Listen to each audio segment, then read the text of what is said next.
প্রতীক মণ্ডলকে আপনাদের হাতে তুলে দিয়েছি।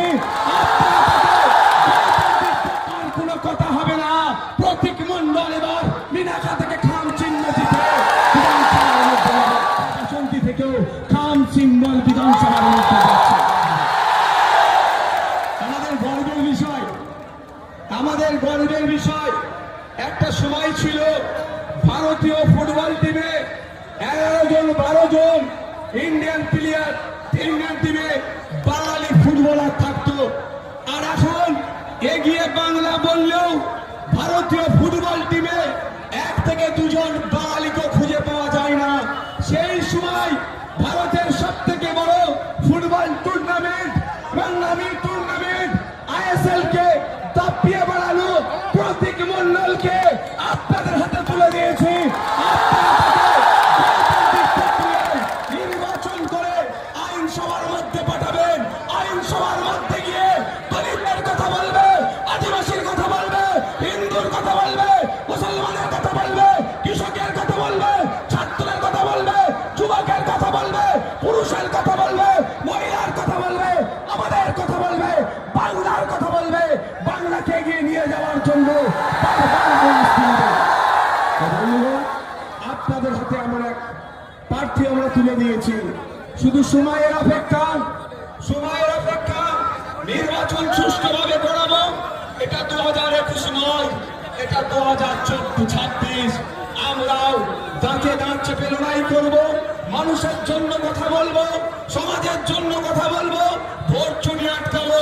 এটা বিশ্বাস আমাদের। আমরা যদি ভোট চুরিটা আটকাতে পারি, অন্য কোন সিম্বল মিনাখা থেকে যেতে বিধানসভায় যাবে না। যেমন ভারত থেকে আবার পুনরায় খাম চিহ্ন বিধানসভাতে যাচ্ছে, ক্যানিং পূর্ব থেকে খাম সিম্বল যাচ্ছে, ক্যানিং পশ্চিম থেকে খাম সিম্বল যাচ্ছে, সাথে সাথে মিনাখা বাসন্তী থেকেও খাম সিম্বল বিধানসভার মধ্যে যাচ্ছে। আপনাদের কাজ কি হবে? আপনাদের কাজ এতটুকুই থাকবে, মাথা ঠান্ডা রাখা, কোনো ভুল কাজে জড়িয়ে না পড়া এবং কোন অপশক্তির কাছে তাদের চক্রান্তের শিকার না হওয়া। বন্ধুগণ, বলার বক্তব্য আছে, ছিল, থাকবে, কিন্তু আপনাদের এতটুকু কথা বলতে পারি। আমার 5 বছর বিধায়ক হয়েছে আমি। আপনারা একটু আগে গেলেই ভাঙড় বিধানসভা পড়বে, একবার সেখানে কানটা পেতে দেখুন।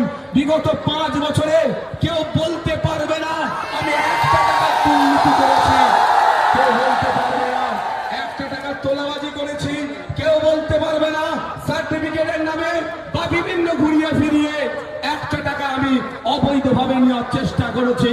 আমি বরঞ্চ 5 বছরে ভাঙড় নয়, রাজ্যে দৃষ্টান্ত তৈরি করেছি, যে দৃষ্টান্ত আজকে মিনাখার মানুষও গ্রহণ করছে, যে উদাহরণ ভাঙড়ের উদাহরণ মিনাখার মানুষও গ্রহণ করছে।